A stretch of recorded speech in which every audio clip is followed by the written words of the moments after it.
In the newly released autopsy report, experts say 10-year-old Renaya Wright died of an arterial venous malformation, or AVM. But what is an AVM? Well, a person is born with an AVM, which causes bleeding in the brain. AVM only affects 10 in every 100,000 people. And of those 10 who experience an AVM, an average of 4 people will suffer a brain hemorrhage. Other impacts can include brain deficits as well. Well, you may be wondering what AVM stands for. Again, arterial venous malformation. So what is it? Again, a person is born with this congenital defect.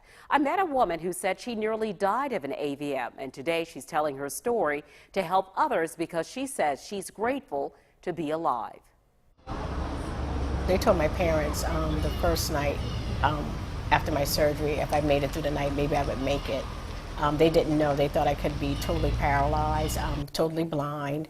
I would never have a normal life. I would probably have to have round-the-clock care for the rest of my life. So they really gave them some hard issues to face.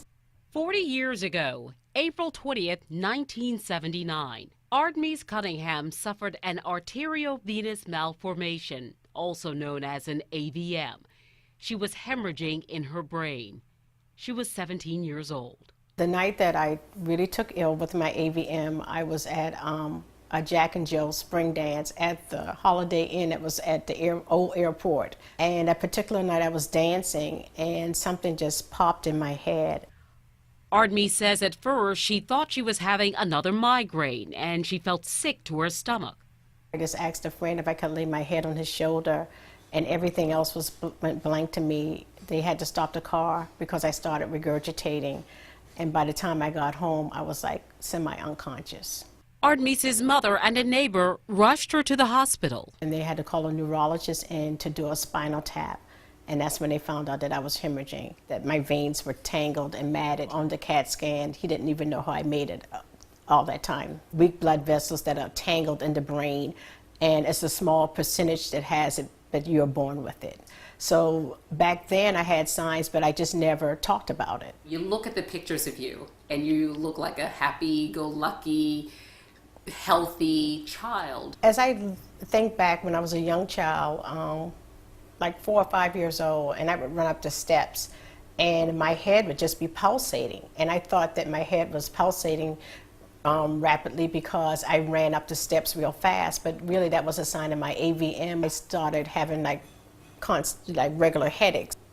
How often would you have migraines? It would come maybe every other month. Artemis says despite the odds, she is alive and well and committed to telling her story. Look at me now. It's God's grace and mercy that has me here today. Quite an amazing story. Yeah, and Artemis has a few deficits as a result of the AVM. Her short-term memory, she says, challenges her, and her vision in one eye is weak. But she's gone to college, she's earned a bachelor's and 2 master's degrees, and is the mother of 2 boys. You just don't hear about this as much. How common is it, Carolyn? Yeah, so full disclosure, she's someone I've actually known all my life. And I remember when this happened, a lot of people thought it was an aneurysm, but again, it's an AVM. It's not very common, Brendan. Again, out of 100,000 people, about 10 people will suffer this, and then 4 will experience what she experienced, which is the brain hemorrhage. Yeah, how do you know you have this? Well, like you said, the symptoms are very generic. She had migraines, and they weren't very often, maybe once a month. Some people might have some stomach upset, but the symptoms are very generalized. So if you have chronic migraines, you might want to request an MRI because that is truly the only way to determine that you've had this congenital birth defect. Very interesting. Good information. Thanks, Carolyn. All right.